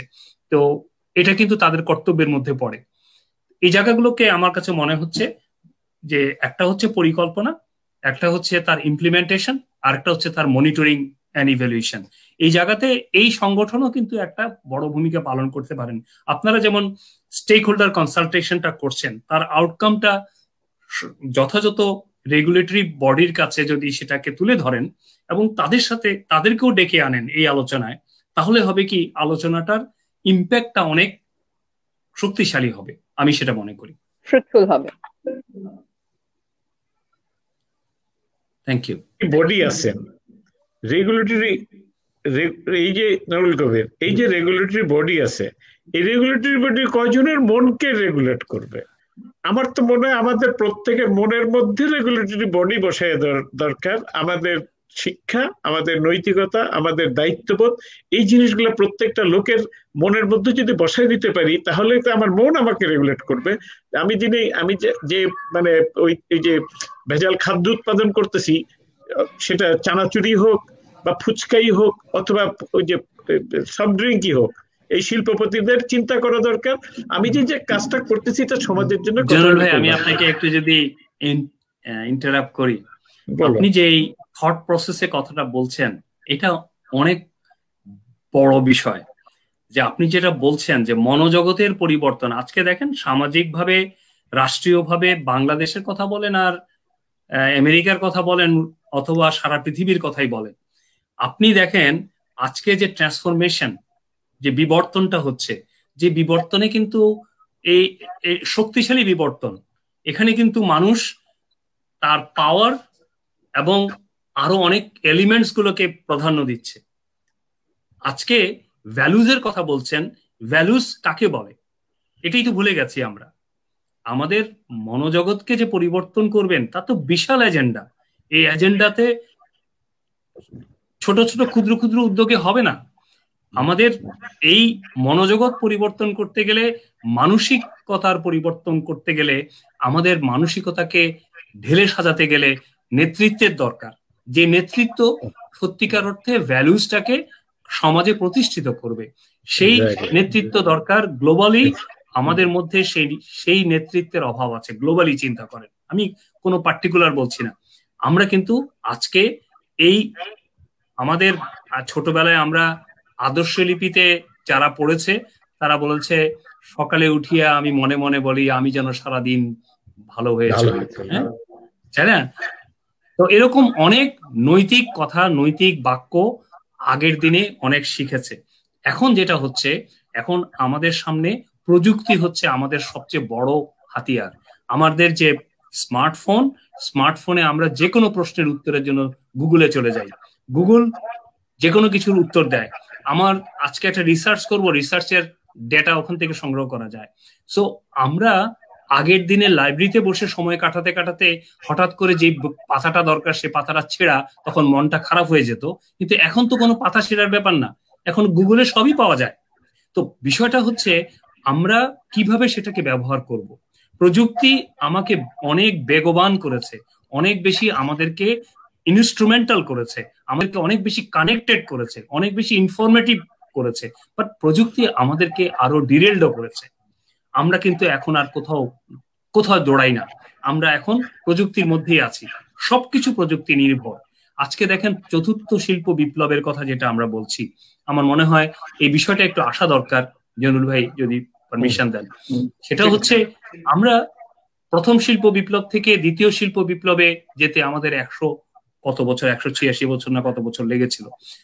স্টিম ইঞ্জিন আবিষ্কার হয়েছে, এইভাবে কম্পিউটার এসছে। এখন চতুর্থ শিল্প বিপ্লবে বলা হচ্ছে আর্টিফিশিয়াল ইন্টেলিজেন্সের কথা, আইওটি, ইন্টারনেট অফ থিংস, তারপরে ডেটা অ্যানালিটিক্স। এই যে নতুন চিন্তাধারার ব্যক্তিটা চলে আসছে, সবকিছু কিন্তু ইন্টারনেট নির্ভর। আমরা দ্রুত গতিশীল ইন্টারনেটের মাধ্যমে আমাদের সমস্ত লেখাপড়া বলেন, আমাদের গবেষণা বলেন, চিকিৎসা বলেন, সবকিছু কিন্তু ইন্টারনেটের মাধ্যমেই হচ্ছে। এবং সেটা আরো বেশি হবে আগামীতে, যখন চতুর্থ শিল্প বিপ্লবের যে ডাকটা এসছে, সেটার যখন পুরোপুরি ইমপ্লিমেন্টেশনের দিকে আমরা যাব, তখন এই যে খাদ্য অভ্যাস বলছেন, আর আপনি বলছেন, আপনি গুগল অ্যাসিস্ট্যান্টকে আপনি জিজ্ঞেস করেন আমি এখন কি খাবো, আমার নিউট্রিশনের জন্য কি কি দরকার, আপনি তখন সে প্যারামিটার জানতে চাইবে আপনার কাছ থেকে, আপনার ওজন কত, আপনার এখন বয়স কত, আপনার হাইট কত, নানা কিছু জিজ্ঞেস করে ও একটা artificial intelligence is nothing but আমি বলবো ইন্টেলেকচুয়াল ডাম, সে তার মতো করে একটা উত্তর দেবে আপনাকে। সো মানুষ সেগুলোর দিকে ধাবিত হচ্ছে। এখন আমি আজকে বসে নৈতিক আলাপ করব বা নৈতিকতা নিয়ে কথা বলবো, কয়জন আপনার কথা শুনবে? আমাদেরকে সেটা ভাবতে হবে। আমাদের পরিবর্তনটা মানে এটা ছোটখাটো পরিবর্তন না, যেদিকে প্রযুক্তি আমাকে একেবারে 360 ডিগ্রিতে ঘুরিয়ে দিয়েছে, যে আমার পুরো আচার আচরণ থেকে শুরু করে কাজকর্ম সবকিছুই, প্রফেশন, এভরিথিং, একজন ডাক্তার পর্যন্ত আজকে এই প্যান্ডামিকে আমরা নতুন ভাবে আমাদের নতুন বিবর্তন হয়েছে। ডাক্তারের কনসালটেন্সি আমরা ওয়েবের মাধ্যমে করছি, আমরা শিক্ষা উপকরণের স্টুডেন্টরা পড়াশোনা করছে ওয়েবের মাধ্যমে। তাহলে আমরা কতজন খাদ্যের ব্যাপারে বা পজিটিভ চিন্তার ব্যাপারে, আজকে পজিটিভ চিন্তা ইজ এ মানে ভেরি ভেরি ইম্পর্টেন্ট, যে আমি হাফ গ্লাস এমটি দেখবো না হাফ গ্লাস ফুল দেখবো। এই যে মানুষের মানসিকতাগুলা, এই মানসিকতাগুলোকে কিছু মানুষই আছে শুরু করে নেগেটিভ চিন্তা দিয়ে, কোনো পজিটিভ কিছু দেখে না। কিন্তু একটা দেশের উন্নয়ন কিন্তু 100% ভালো হয় না, কিছু না কিছু নিশ্চয়ই ঘাটতি থাকে, কিন্তু দেখতে হবে স্পিরিটটা, দেখতে হবে তার কাজটা।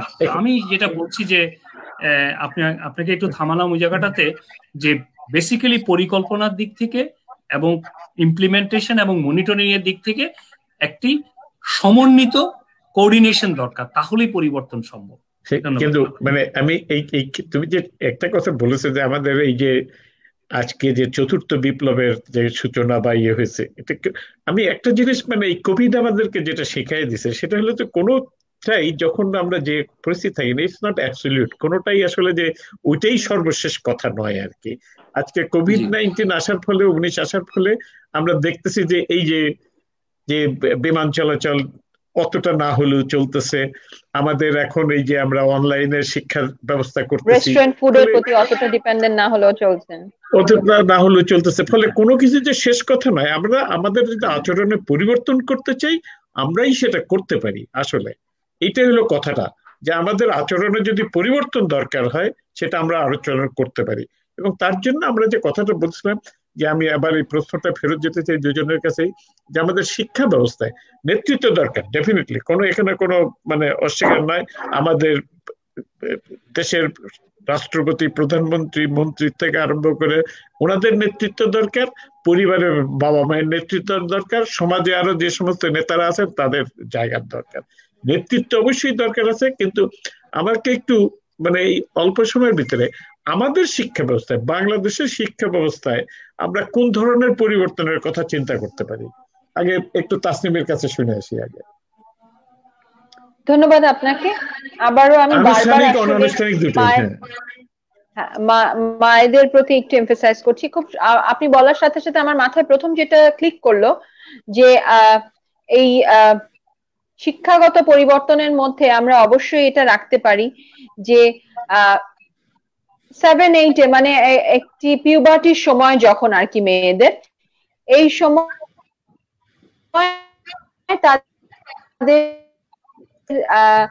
জাতীয় শিক্ষাকে এমফাসাইজ করতে পারি। হ্যাঁ, পুষ্টির বিষয় নিয়ে অনেক কিছু ওখানে বলা আছে, কোন খাবারটি প্রোটিন, কোনটি ফ্যাট, কোনটি ভিটামিন, কোনটি মিনারেল, কিন্তু আমাদের প্রাইম সমস্যা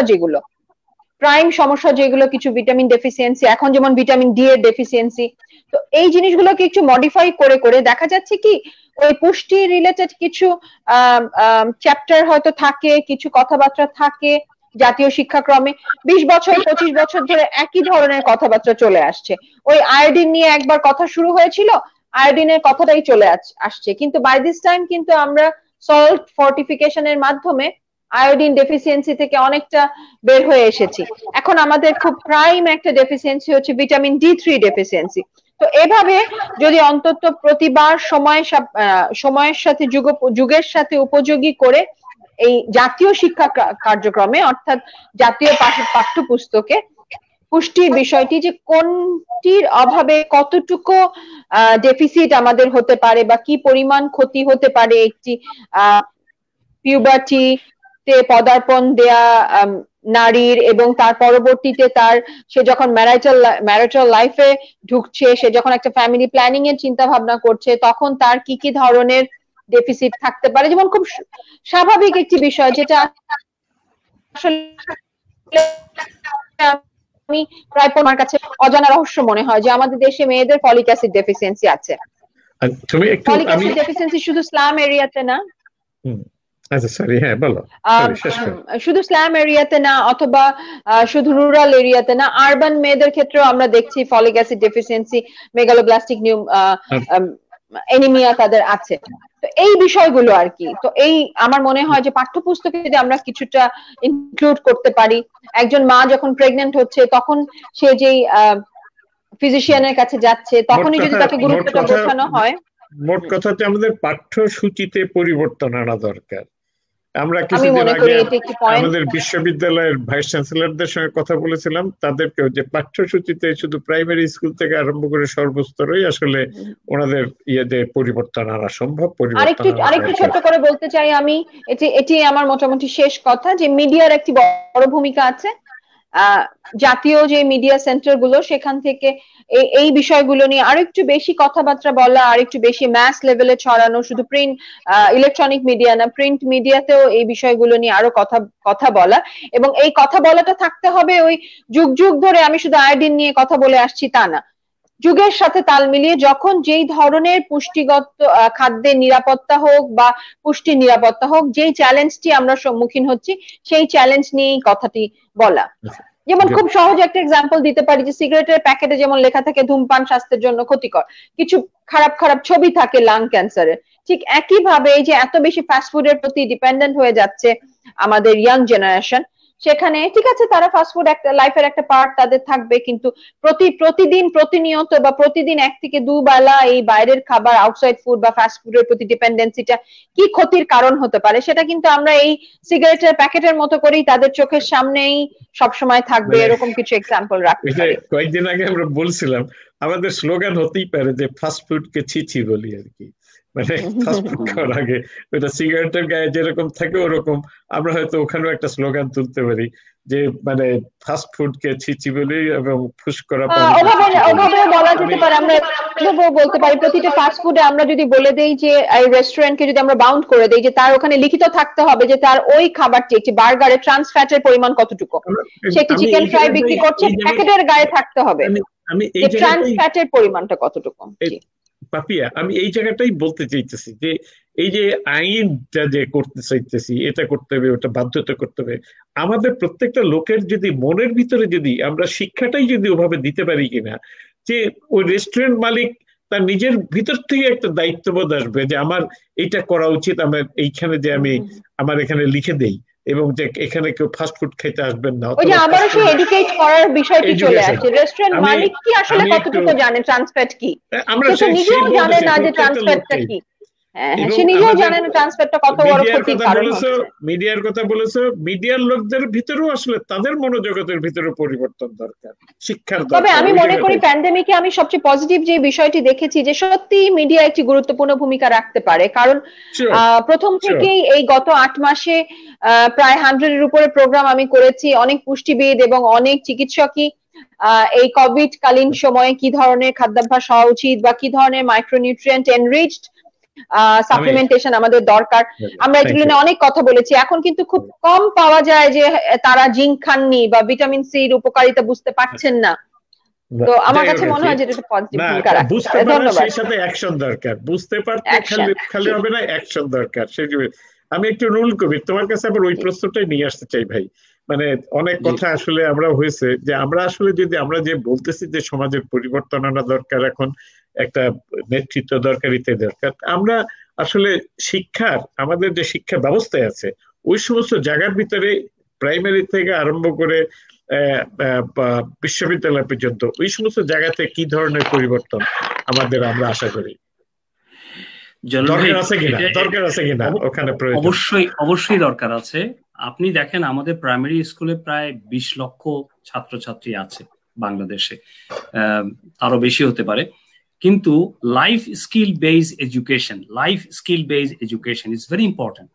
এই জায়গাটাতে আমাদের ন্যাশনাল কারিকুলাম বোর্ড এবং ইউনিসেফ একসাথে জয়েন্টলি কাজ করছে, এবং সেখানে এই জায়গাগুলোতে যদি আমরা সঠিকভাবে এই প্রাইমারি স্কুলে লাইফ স্কিল বেসড এডুকেশনটাকে ইমপ্লিমেন্ট করতে পারি, এবং আমরা যদি অ্যাডোলেসেন্ট বাচ্চা, বিষয়টা হচ্ছে যে মানুষের মনোজগৎটা তৈরি হয়তো ছোটবেলা থেকেই যদি আমরা সেই জিনিসটাকে তৈরি করতে পারি এবং স্কুল কারিকুলামে যদি থাকে এবং সেটা যদি পড়ে থাকে এবং সেটা পরীক্ষা দেয়, তখন হয় কি তার মধ্যে একটা মানসিক একটা ধারণা তৈরি হয় কোনটা ভালো কোনটা খারাপ।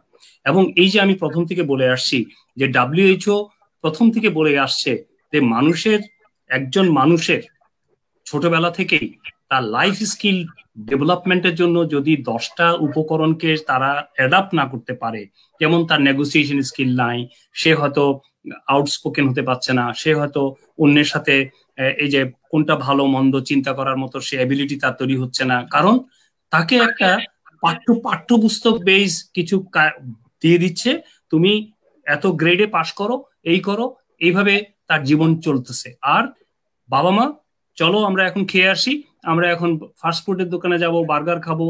মানে বিষয়টা হচ্ছে সবচেয়ে বড় পাঠশালাটা কোথায়? সবচেয়ে বড় পাঠশালা হচ্ছে নিজের ঘর, বাবা মা। বাবা মারা যদি নিজেদের মনোজগতের পরিবর্তন করে জিনিসটাকে সেভাবে উপলব্ধি না করেন, তাহলে তার পরবর্তী প্রজন্ম সেভাবে তৈরি হবে না। আর আপনি যেটা বলছেন যে এটাকে ইমপ্লিমেন্ট করার জন্য, সেটা সরকারের পরিকল্পনার মধ্যে, এবং সেটা আপনি যেটা কারিকুলামের মধ্যে শিক্ষা, এখানে অনেকগুলো স্টেক হোল্ডার আছে, শিক্ষা মন্ত্রণালয়, পরিকল্পনা মন্ত্রণালয়, আমাদের আপনি ইউনিভার্সিটি গ্র্যান্ড কমিশনের কথা বলছেন, ওটা অনেক দূরের। আমার দরকার আগে শিশুদেরকে তৈরি করা। আমাদের শিশুরা যদি ভালোভাবে তৈরি হতে পারে, ওই শিশুরাই কিন্তু, আপনি দেখেন আমরা অতি সম্প্রতি গত 1-2 বছরে অনেকগুলো দুর্ঘটনা দেখেছি। শিশুদের মানসিকতা এত বর্বর হয়ে গেছে যে হচ্ছে বর্বরতাটা আমরা চিন্তাও করতে পারি না। এই বর্বরতা কেন আসলো? এই মনোজগতের পরিবর্তন কেন হলো?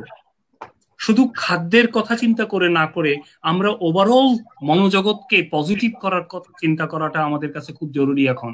এবং তার সাথে সাথে নিউট্রিশন এবং খাওয়া এগুলি প্রয়োজন। এটার জন্য যেটা তাসলিম আপা যথাযথই বলেছেন যে এটার ব্যাপক অ্যাওয়ারনেসের জন্য মিডিয়ার একটা ভূমিকা আছে। মিডিয়াকে এবং সোশ্যাল মিডিয়াকে প্রকৃতভাবে সোচ্চার হতে হবে। আমার কাছে মনে হচ্ছে যে এই বিষয়ে একটা ক্যাম্পেইন তৈরি করা যেতে পারে কিনা। এই ক্যাম্পেইনটা আশা করা যায় যদি যত বেশি মানুষের কাছে ছড়াবে, তত বেশি মানুষ এটা নিয়ে চিন্তা করবে, চিন্তার সুযোগ হবে। কারণ যে কোনো জিনিসই আজকে জনমত তৈরি করাটা খুব জরুরি। জনমতটা আমরা যদি এটার খারাপ দিকগুলোকে আইডেন্টিফাই করি, যে এই কারণে আজকে মনোজগতের এই পরিবর্তনের কারণে, খাদ্যাভ্যাসের এই পরিবর্তনের কারণে, নিউট্রিশনের অভাবের কারণে আমাদের পরবর্তী প্রজন্মের ক্ষতির দিকে যাচ্ছে, অথবা দেশের ক্ষতি হচ্ছে। কারণ এই দেশ তো আস্তে আস্তে মানুষ বয়স হয়ে বেড়ে যাচ্ছে, এই জায়গাগুলো দখল করছে যারা শিশু থেকে যৌবনে আসছে, তারাই কিন্তু আস্তে আস্তে জায়গাতে আসবে।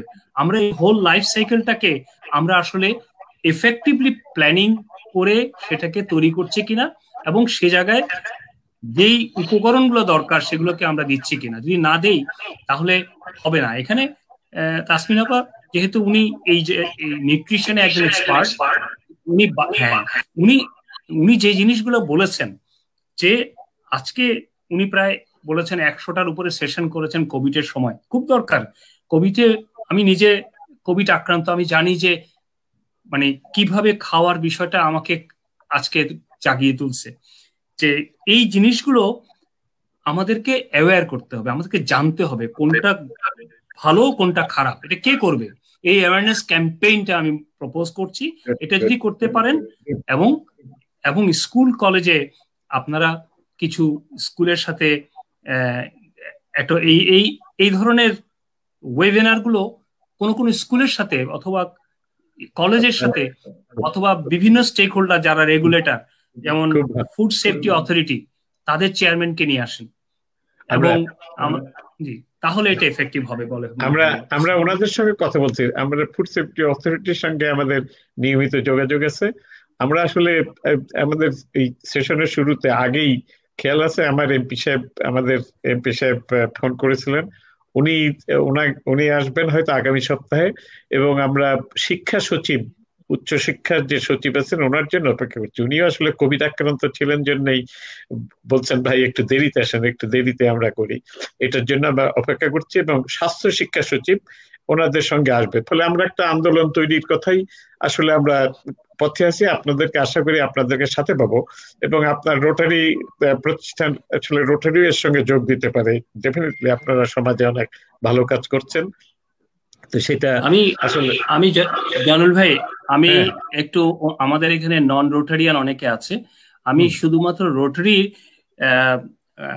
ভ্যালুজ এর উপর যে যা গুরুত্বটা দেয় এটা একটু আমি 2 মিনিটে বলে দিতে চাই। আমাদের one of the core value হচ্ছে ইথিক্যাল স্ট্যান্ডার্ড।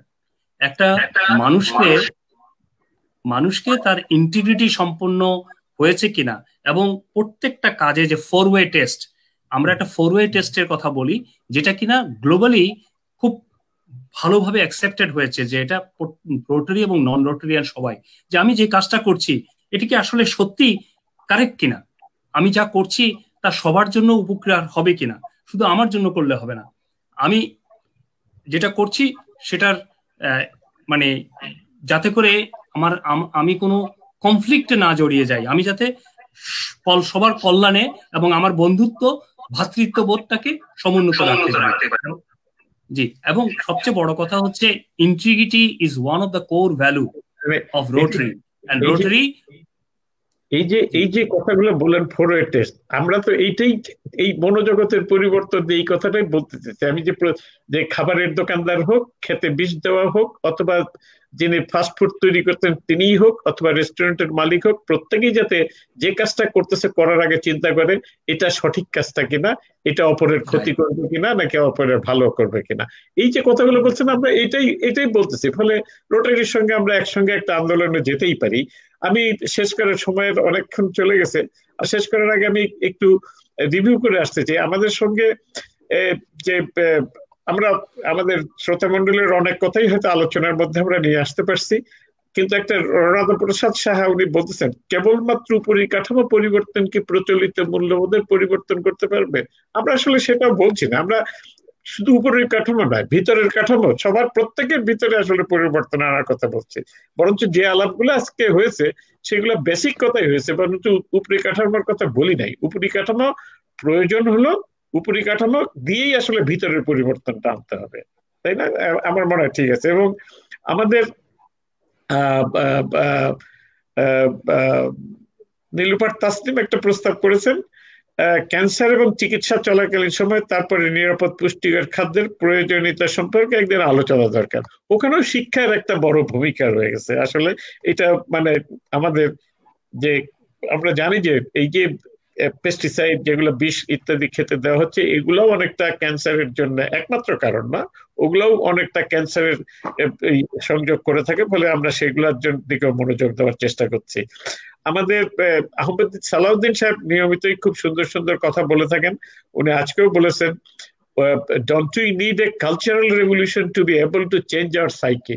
মানে খুবই গুরুত্বপূর্ণ। যে আমার মনে হয় নুরুল কবির, মানে আমি তাকে যখন প্রথম দাওয়াত করেছিলাম তখনও সেই কথাটা আমাকে বলেছিল, যেটা তো আমরা তো একটা মানে সমাজ পরিবর্তনের কথা বলছি, আসলেই সমাজ পরিবর্তনের কথা, যদিও আমাদের ডোমেইনটা হলো যে নিরাপদ এবং পুষ্টিকর খাবার। এই জন্য আমরা ওটাতে শুরু করতে চাই, যে এটার থেকে আসলে সমাজ পরিবর্তনের একটা এন্ট্রি পয়েন্ট হিসেবে আমরা মনে করতেছি। সমাজ পরিবর্তন দরকার, সমাজ পরিবর্তন ছাড়া হবে না আর কি। এবং তারপরে আমাদের ইকবাল আহমেদ সাহেব অনেক ছড়া কেটেছেন, সবগুলো আমি পড়তে গেলে অনেক সময় লাগবে। যেটা বলতেছেন, সমাজের কলুষ থেকে শিশুদেরকে দূরে রাখার উপায় উদ্ভাবন করতে হবে।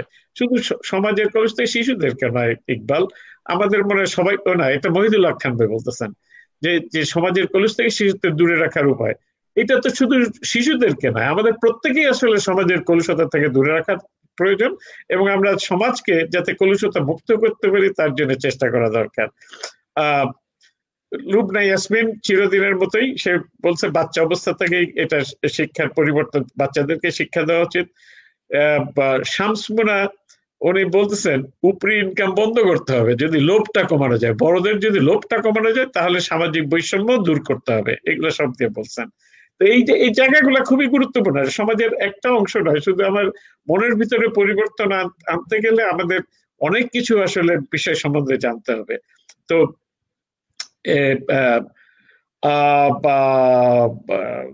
তারপরে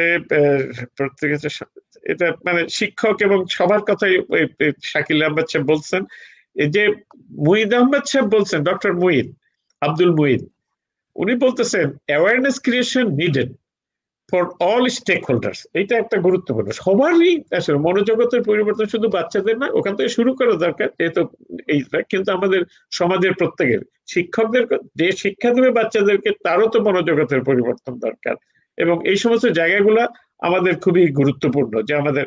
তো এইটা যাই হোক আর কি, আমরা আজকে অনেক সুন্দর সুন্দর ইয়ে হয়েছে। আমি মনে করবো যে নুরুল কবির, তুমি যদি সময় পাও ভাই, এই আমাদের বিসেফ ফাউন্ডেশনের পেজে গিয়ে এবং ওইখানে এই কমেন্ট গুলো দেখে যদি কোথাও তোমার মন্তব্য করার থাকে, প্লিজ ডু দ্যাট ওয়ান। অবসর সময়ে বিসেফ ফাউন্ডেশনের পেজে গেলে এটা রেকর্ডেড থাকতেছে, ওই কমেন্ট গুলা সহ রেকর্ডেড থাকতেছে, তাহলে you can respond there also. ওইটা রেসপন্ড করলে ওনারা দেখতে পারবেন ওনাদেরকে জবাবটা হলো, এবং সেটা আমাদের ইয়ে হবে আর কি। তো আমি আমার শেষ করতে চাই, নুরুল কবির কোনো শেষ কথা আছে কিনা? না, আমার ওই শেষ কথা, আমি তো একটা জিনিসের উপর বারবার এমফেসিস দিচ্ছিলাম, সেটা হচ্ছে যে যেই বিষয়টা নিয়ে আজকে কথা বলেছি এটা একটা ম্যাক্রো পার্সপেক্টিভ। এটা কিন্তু খুব সহজে সম্ভব না। এটার যদি সামগ্রিকভাবে ক্যাম্পেইন এবং স্টেক হোল্ডার সবাই যদি একসাথে না হয়, তাহলে এটাকে ইমপ্লিমেন্ট করা খুব ডিফিকাল্ট। তো সেই জন্য আমি বলছি যে এই বিষয়টাকে কন্টিনিউ করতে পারেন, লাইফ স্কিল বেসড এডুকেশন, এই জায়গাটাতে আপনি একটা আলোচনা আনতে পারেন যে আমরা আমাদের মানুষ যখন তৈরি করছি, সেই মানুষটাকে মানুষের মতো তৈরি করছি নাকি সার্টিফিকেটের জন্য তৈরি করছি। লাইফ স্কিল বেসড, আজকের জগতে যে শিশুরা বড় হচ্ছে তারা আসলে অনেকগুলো চ্যালেঞ্জের মুখোমুখি, তাদেরকে সেভাবে তৈরি করার জন্য সব উপকরণগুলো দিয়ে তৈরি করার জন্য কি করা যায়, আমি মনে করি সেটাও দরকার। আমাদের স্বাস্থ্য দরকার, আমাদের নিরাপদ খাদ্য দরকার। সেটার জন্য যেমন কমার্শিয়ালাইজেশন আমাদেরকে একটা বড় দুর্ভাবনার মধ্যে ফেলে দিয়েছে। এই কমার্শিয়ালাইজেশনের জন্য ব্যবসায়ীরা অনেক সময় তাদের ব্যবসায়িক স্বার্থে যেই খাদ্যের ভেজাল বলেন, অনেক কিছু আছে, এই জায়গাগুলোতে দূর করা যাচ্ছে না। যত চেষ্টা করেন ম্যাজিস্ট্রেট দিয়ে বলেন, বিভিন্ন রকম অভিযান দিয়ে হোক, এটা সাময়িক একটা হচ্ছে কিন্তু ওভারঅল হচ্ছে না। কিন্তু এই কমার্শিয়ালাইজেশন কিন্তু একটা বড় চ্যালেঞ্জ, এটাকেও আমাদের সামনে চিন্তা করতে হবে। যে এই সবারকে ধন্যবাদ, এবং আপনাকে বিশেষভাবে ধন্যবাদ আজকে আমাকে আমন্ত্রণ জানানোর জন্য, এবং অনেকদিন পরে এভাবে কথা বলতে পেরে নিজের কাছে একটা কনফিডেন্সও ডেভেলপ করছে যে না, আমি এই জায়গাটা ভালো আছি। মানে কোভিড হয়ে গেলেই একেবারে নেতিয়ে যাওয়ার কোনো কারণ নাই আমাদের, মানে ফলে এটা খুব একটা ভালো হলো এত কিছুর পরে। আমি আসলে তোমার শেষ কথাটা, কমার্শিয়ালাইজেশন দরকার, এটার বিকল্প নাই। কমার্শিয়ালাইজেশন অবশ্যই লাগবে, কিন্তু কমার্শিয়ালাইজেশনের ভিতরেও নৈতিকতা থাকা দরকার, যাতে করে আমরা কমার্শিয়ালাইজেশন থেকে আমরা পিছনে চলে না আসি, আরো আমাদের নৈতিকতার অভাব না ঘটে। আমাদের রফিকুল ইসলাম সাহেব, রোটারিয়ান রফিকুল ইসলাম সাহেব, তুমি চিনো, উনি বলতেছেন যে আজকে যে আলোচনা হয়েছে অনেক কিছু আমাদের জানা, ট্রু, আমি এই কথাটা দিয়ে শেষ করতে চাই যে আমরা অনেক কিছুই জানি, আমাদের জানাটা মানতে হবে, মানি না দেখেই উনি বলছেন আমাদের আজকে এই দুরবস্থা হয়ে যাচ্ছে। ফলে আমাদের জানা এবং মানার ভিতরে একটা সমন্বয় আনা দরকার, এবং যে একটু মানে রোটারি যে 4 টেস্টের কথা বলা হয়েছে, কাজটা করার আগে আমার চিন্তা করা উচিত আমি যে কাজটা করতেছি সেটা ঠিক কিনা, এটা আমার জন্য, আমার পরিবারের জন্য, আমার সমাজের জন্য কোনো ক্ষতি করবে কিনা। এই জিনিসটা যদি, সেই জিনিসগুলো যদি প্রথমেই আমরা ইয়ে করতে পারি, তাহলে আমাদের মানে আমাদের এই সমাজ পরিবর্তনের যে আমরা কথা বলতেছি, আমাদের যে শিক্ষার কথা বলতেছি, মনোজগতের পরিবর্তনের কথা বলতেছি, আমাদের তাহলে তার সূত্রপাত ওখান থেকে হতে পারে যে যেটুকু জানি সেটুকুই মানি, আর যেটুকু জানি না সেটুকু জানার চেষ্টা করি। এটার মধ্যেই আমাদের আসলে আমাদের বড় রকমের একটা পরিবর্তন আসতে পারে। আমার মনের ভিতরে যদি এই ইয়েটা থাকে, তাহলেই পরে আমার কল্যাণ, আমার সন্তানের কল্যাণ, আমার সমাজের কল্যাণ, সবার কল্যাণের কথা যদি আমার মাথার মধ্যে থাকে, তাহলেই আসলে একটা বড় রকমের পরিবর্তন আসতে পারে। এবং তার জন্য আপনারা বলেছেন যে আমার শিশুকাল থেকে আরম্ভ করে আমাদের একেবারে শিশুকাল থেকে আরম্ভ করে আমাদের বয়স সর্বস্তরের সমাজের সর্বস্তরের লোকের মধ্যে আমাদের পরিবর্তন আনা দরকার। তো আমরা এটা বলি আজকে শেষ করি। আমরা মানে মিটন কোনো আর কিছু বক্তব্য আছে থাকলে আমরা শেষ করতে পারি, লাইভ থেকে বের হয়ে যেতে পারি। অনেক অনেক ধন্যবাদ স্যার। কিছু কথা বলতে চাচ্ছিলাম কিন্তু সময়ের কথা ভেবে নিবৃত হচ্ছে, নিশ্চয়ই আমরা আলোচনা করব। আমি শুধু এমফাসিস দিতে চাই যেটি কবির ভাই বলেছেন, সব বক্তারাই উভয় বক্তাই আজকে ভালো বলেছেন। কবির ভাইয়ের যে কথাটা সেটা হচ্ছে রাষ্ট্রীয় পরিকল্পনা দরকার এবং পরিকল্পনার সাথে সাথে বাস্তবায়ন লাগবে এবং মনিটরিংটা অবশ্যই থাকতে হবে। এই চক্রটাকে যদি আমরা অ্যাক্টিভেট করতে পারি তাহলে পরে আমাদের এই মনোজগতে পরিবর্তনের কাজটা সহজ হবে। যদিও আজকে আমাদের আলোচনার ফোকাস ছিল শিক্ষা এবং সেখানে অনেকগুলো কথা এসছে, শিক্ষাটা আমাদের জোর দিতে হবে এবং এই শিক্ষাটা যেমন আনুষ্ঠানিক শিক্ষা স্যার যেটা বলছিলেন, প্রাতিষ্ঠানিক শিক্ষা, আরেকটা হলো পারিবারিক বা সামাজিক শিক্ষা এবং সমাজকে আজকে এগিয়ে আসতে হবে। আমরা যদি এই রাষ্ট্রীয় উদ্যোগের সাথে সাথে আমাদের যে সামাজিক উদ্যোগ এবং সহযোগিতার যে ক্ষেত্র, পারস্পরিক সহযোগিতার যে ক্ষেত্র, এর মধ্যে যদি সমন্বয় সাধন করতে না পারি তাহলে পরে আমরা তীরে পৌঁছাতে আরো বিলম্ব হবে এবং ততদিনে হয়তো আমাদের ক্ষতির পরিমাণ আরো বেড়ে যেতে পারে। কেননা খাদ্য দূষণ এমন একটা জায়গায় চলে গেছে, এটাকে সবাই বলছে যে it's affecting us like a slow poisoning. হ্যাঁ, স্লো পয়জনিং যেমন একটা পুরো জাতিকে শেষ করে দেয়, খাদ্য দূষণ সেইভাবেই আমাদেরকে ধ্বংস করছে। কেননা যেভাবে আমাদের বিভিন্ন অসংক্রামক রোগ, ক্যান্সার থেকে শুরু করে কিডনি ডিজিজ থেকে শুরু করে আমাদের ওবেসিটি বা ডায়াবেটিস থেকে শুরু করে বিভিন্ন জিনিস বাড়ছে, সেখানে আমাদের দেশ কিন্তু একটা বিরাট ঝুঁকির মধ্যে আছে। আমাদের উন্নতিটা যেমন বাড়ছে, এটা যেমন খুব দ্রুতগামী হচ্ছে, আমরা যেমন জিডিপি প্রবৃদ্ধিটা যেমন হচ্ছে, তেমনি আমাদের স্বাস্থ্য ঝুঁকি, আমাদের স্বাস্থ্য হানি সেটাও কিন্তু খুব দ্রুততার সাথেই বাড়ছে। কি দিয়ে বোঝা যায়? বোঝা যায় হচ্ছে হাসপাতালের সংখ্যা বৃদ্ধি দিয়ে, হাসপাতালে রোগীর ভিড় দিয়ে বোঝা যায়। তাসনিম আপা এই মুহূর্তে নাই চলে গেছেন, কারণ তার হাসপাতালে এখন প্রচন্ড ভিড় এবং উনি শুরুতেই বলছিলেন যে এত রোগীর চাপ বাড়ছে যে সামলানো যাচ্ছে না। শুধু তার হাসপাতাল বলে কথা না, সব জায়গাতেই রোগীর ভিড় বাড়ছে। এই যে রোগীর ভিড় বাড়া, এটা কিন্তু সুস্থতার লক্ষণ নয়। সুতরাং আমাদের সতর্ক হতে হবে, আমাদেরকে অবশ্যই অবশ্যই গোড়াতে হাত দিতে হবে। সেই গোড়াটা হচ্ছে মনোজাগতিক পরিবর্তন এবং তার জন্য চাই মনোজাগত পরিবর্তন সহায়ক শিক্ষা।